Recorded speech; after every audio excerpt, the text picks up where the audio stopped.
നമുക്കിപ്പോൾ സനോജിനെ കൂടി കിട്ടുമെന്ന് ഞാൻ പ്രതീക്ഷിക്കുന്നു. മജിസ്ട്രേറ്റിന്റെ അവിടെ സനോജ് കൂടി നമ്മളോടൊപ്പം ചേരും അല്പസമയത്തിനകം. ഏതായാലും വലിയ പ്രതിഷേധങ്ങളെ മറികടന്നുകൊണ്ടാണ് നമുക്ക് മാങ്കൂട്ടത്തിനെ കൊണ്ട് പോലീസ് സംഘം അവിടുന്ന് പോയിരിക്കുന്നത്.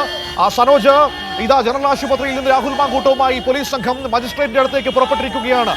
ഇവിടെ വലിയ പ്രതിഷേധമായിരുന്നു നമുക്ക് കാണാൻ കഴിഞ്ഞത്. ആ പ്രതിഷേധങ്ങളെ മറികടന്നുകൊണ്ടാണ് പോലീസ് സംഘം അങ്ങോട്ടേക്ക് പോന്നിരിക്കുന്നത്. സനോജ്,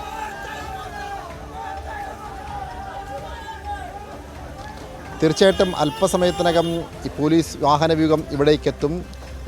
പത്തനംതിട്ട ജില്ലാ മജിസ്ട്രേറ്റ് 2-ലാണ് രാഹുൽ മാങ്കൂട്ടത്തെ ഹാജരാക്കുക. എന്തായാലും അതിനുവേണ്ടിയുള്ള തയ്യാറെടുപ്പുകൾ, മുന്നൊരുക്കങ്ങളൊക്കെ തന്നെ പോലീസ് ഇവിടെയും നടത്തിയിട്ടുണ്ട്. ഇവിടെയും പ്രതിഷേധം പോലീസ് കണക്കിലാക്കുന്നുണ്ട്. ഇതിൻ്റെ ഭാഗമായി പ്രവേശന കവാടത്തിൽ നമുക്കിപ്പോൾ ദൃശ്യങ്ങളിൽ കാണാൻ കഴിയും. പ്രവേശന കവാടത്തിൽ പോലീസുകാർ അവിടെ തമ്പടിച്ചിട്ടുണ്ട്. ഇവിടെ ഈ മജിസ്ട്രേറ്റിൻ്റെ വസതിക്ക് മുമ്പിലും പോലീസിൻ്റെ ഒരു വലിയ പോലീസ് സേനയെ വിന്യസിച്ചിട്ടുണ്ട്. ഏതായാലും വലിയ പ്രതിഷേധമാണ് ആശുപത്രിക്ക് മുമ്പിൽ ഉണ്ടായത്. ആ പ്രതിഷേധം കണക്കിലെടുത്ത് ഇവിടെയും പ്രതിഷേധം ഉണ്ടാവാനുള്ള ഒരു സാധ്യതയാണ് നിലനിൽക്കുന്നത്. നിലവിൽ പരാതിക്കാരിയുടെ പ്രദേശം തിരുവല്ല ആയതുകൊണ്ട് തന്നെ ആ പ്രദേശത്തെ മജിസ്ട്രേറ്റിന് മുമ്പിൽ ഹാജരാക്കേണ്ടതായിരുന്നു. മനു, ഇപ്പോൾ നമുക്ക് ദൃശ്യങ്ങളിൽ കാണാൻ കഴിയും പോലീസ് വാഹന വ്യൂഹം ഇവിടേക്ക് എത്തുകയാണ്. രാഹുൽ മാങ്കൂട്ടവുമായി ഇതേ പോലീസ് വാഹന വ്യൂഹം ഇവിടേക്ക് എത്തുന്നു. ഈ വരുന്ന വാഹനത്തിൻ്റെ പിൻസീറ്റിലാണ് രാഹുൽ മാങ്കൂട്ടം ഉള്ളത്. ഇവിടെ പ്രതിഷേധങ്ങളൊന്നും ഉണ്ടാവാതെ മജിസ്ട്രേറ്റിൻ്റെ വസതിയിലേക്ക് രാഹുൽ മാങ്കൂട്ടവുമായി പോകുവാൻ പോലീസിന് കഴിഞ്ഞു.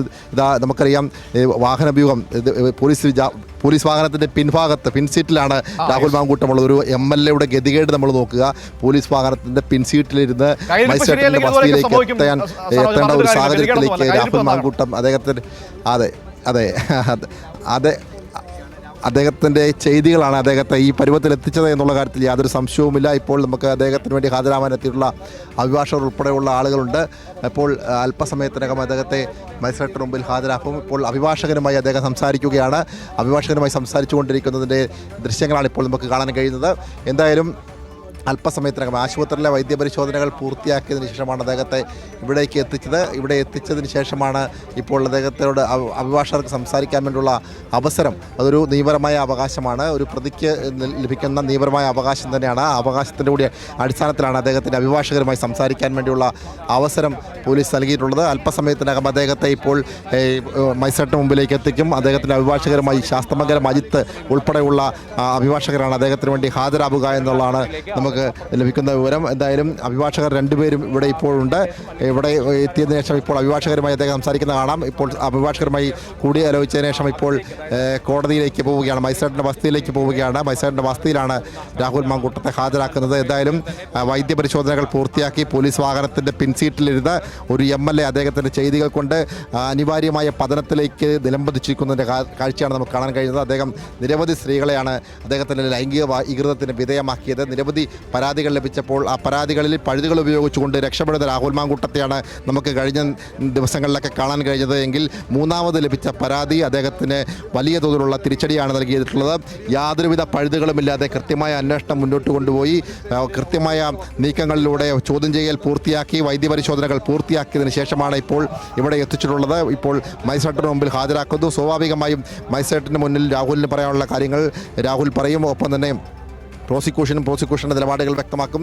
ഈ കേസിൻ്റെ ഒരു കാര്യങ്ങൾ കണക്കിലാക്കുമ്പോൾ അദ്ദേഹത്തിന് ജാമ്യം ലഭിക്കാനുള്ള യാതൊരു സാധ്യതയുമില്ല. സ്വാഭാവികമായും റിമാൻഡിലാവുന്ന സാഹചര്യമാണ് ഉണ്ടാവുക. അങ്ങനെ വന്നാൽ നിയമപരമായ നടപടിക്രമത്തിൻ്റെ ഭാഗമായി പത്തനംതിട്ട ജില്ലാ ജയിലാണ്. പത്തനംതിട്ട ജില്ലാ ജയിലിൽ അറ്റകുറ്റപ്പണി നടക്കുന്നതിനാൽ ഇവിടെ കുറ്റവാളികളെ പാർപ്പിക്കാൻ കഴിയാത്ത സാഹചര്യമുണ്ട്. അതുകൊണ്ട് കൊട്ടാരക്കര ജയിലിലേക്കാവും അദ്ദേഹത്തെ കൊണ്ടുപോവുക. കൊട്ടാരക്കര ജയിലിൽ നിരവധി കുറ്റവാളികൾ ഉള്ളതിനാൽ അവിടെ പരിമിതികളുണ്ട്. പക്ഷേ കൊട്ടാരക്കര ജയിലിൽ എത്തിച്ചതിന് ശേഷം അവിടെ പ്രത്യേക കത്ത് നൽകി അവിടെ നിന്നും മറ്റ് സുരക്ഷിതമായ ജയിലിലേക്ക് രാഹുൽ മാങ്കൂട്ടത്തെ മാറ്റാനുള്ള ഒരു സാധ്യത നിലനിൽക്കുന്നുണ്ട്. ഏതായാലും റിമാൻഡിലായാൽ ആദ്യം എത്തിക്കുക കൊട്ടാരക്കര ജയിലിൽ തന്നെയാവും. അതിനുവേണ്ടിയുള്ള നടപടിക്രമങ്ങളൊക്കെ തന്നെ എല്ലായിടങ്ങളിലും പൂർത്തിയാക്കിയിട്ടുണ്ട് എന്നാണ് നമുക്ക് മനസ്സിലാക്കാൻ കഴിയുന്നത്. എന്തായാലും ശക്തമായ പ്രതിഷേധങ്ങൾക്കിടയിലൂടെയാണ് രാഹുൽ മാങ്കൂട്ടവുമായി പോലീസ് വാഹന വ്യൂഹത്തിന് ജനറൽ ആശുപത്രി പരിസരത്ത് നമ്മൾ ആ ദൃശ്യങ്ങൾ കൂടി കാണിച്ചുകൊണ്ടാണ് സംസാരിക്കുന്നത്. ഒന്ന് കൂടിച്ചേർത്തു എന്ന് മാത്രം. സനോജിന് തുടരാം. തീർച്ചയായിട്ടും ശക്തമായ പ്രതിഷേധങ്ങൾ അലയടിക്കുകയാണ്. ഒരുപക്ഷേ DYFI പോലുള്ളൊരു യുവജന പ്രസ്ഥാനത്തെ അവർ നടത്തിയ ഒരു മഹത്തായ പ്രവർത്തനം, അതായത് ഹൃദയപൂർവ്വം എന്ന പേരിൽ നടത്തിയ പൊതിച്ചോറിനെ പോലും വളരെ മോശമായ രീതിയിൽ, മ്ലേച്ഛമായ രീതിയിൽ ചിത്രീകരിച്ചുകൊണ്ട് താനെന്തോ വലിയ സംഭവമാണ് എന്ന് വരുത്തി തീർക്കാൻ വേണ്ടിയുള്ള ബോധപൂർവമായ പരിശ്രമമാണ് അദ്ദേഹം നടത്തിയത്. ഒരിക്കൽ സെക്രട്ടേറിയറ്റ് മുമ്പിൽ നടത്തിയ ഒരു സമരവുമായി ബന്ധപ്പെട്ടുകൊണ്ട് സ്ത്രീ വിഷയത്തിലുള്ള അദ്ദേഹത്തിൻ്റെ പ്രസംഗം ഇപ്പോൾ സോഷ്യൽ മീഡിയ വഴി നിറഞ്ഞാടുന്നുണ്ട്. അന്ന് എന്താണോ രാഹുൽ മാങ്കൂട്ടം കുറ്റകൃത്യം, ആ കുറ്റകൃത്യങ്ങൾ അതേപടി അദ്ദേഹം മുൻപേ പറഞ്ഞ ഒരു പ്രസംഗമാണ് ഇപ്പോൾ സോഷ്യൽ മീഡിയയിൽ പ്രചരിച്ചുകൊണ്ടിരിക്കുന്നത്. താൻ ചെയ്ത കാര്യങ്ങൾ, താൻ ചെയ്തുകൊണ്ടിരിക്കുന്ന കാര്യങ്ങൾ എന്താണ് എന്ന് അദ്ദേഹം നേരത്തെ തന്നെ തൻ്റെ പ്രസംഗത്തിലൂടെ വ്യക്തമാക്കുന്നതും ഇപ്പോൾ നമുക്ക് സോഷ്യൽ മീഡിയയിൽ കാണാൻ കഴിഞ്ഞു. അങ്ങനെ അനിവാര്യമായ ഒരു പതനം സമൂഹത്തിൻ്റെ മുന്നിൽ ഒരു മാന്യവേഷം ധരിച്ചുകൊണ്ട് അദ്ദേഹം ജനങ്ങളെ സമർത്ഥമായി പറ്റിച്ചുകൊണ്ടിരിക്കുകയായിരുന്നു. എല്ലാ കാലവും ഒരു പൊതുപ്രവർത്തകന് ജനങ്ങളെ പറ്റിച്ചുകൊണ്ട് മുന്നോട്ട് പോകാൻ കഴിയുകയില്ല എന്നതിൻ്റെ ഏറ്റവും ഒടുവിലത്തെ ഉദാഹരണമായി മാറുകയാണ് രാഹുൽ മാങ്കൂട്ടത്തിൻ്റെ ഈ അനിവാര്യമായ പതനം എന്നുള്ള കാര്യത്തിൽ യാതൊരു സംശയവുമില്ല.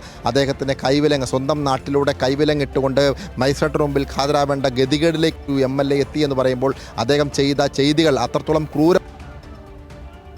ഒരു സാഹചര്യത്തിലേക്ക് അദ്ദേഹം എത്തിപ്പെട്ടത് എന്ന കാര്യത്തിൽ യാതൊരു സംശയവുമില്ല. MLA വാഹനത്തിലൂടെ ഈ പത്തനംതിട്ടയിലൂടെ കടന്നുപോയിക്കൊണ്ടിരുന്ന രാഹുൽ മാങ്കൂട്ടം ഇന്ന് പോലീസ് വാഹനത്തിൻ്റെ പിൻസീറ്റിലിരുന്നു കൊണ്ട് മജിസ്ട്രേറ്റിന് മുമ്പിൽ ഹാജരാവാൻ വേണ്ടി എത്തുന്നു.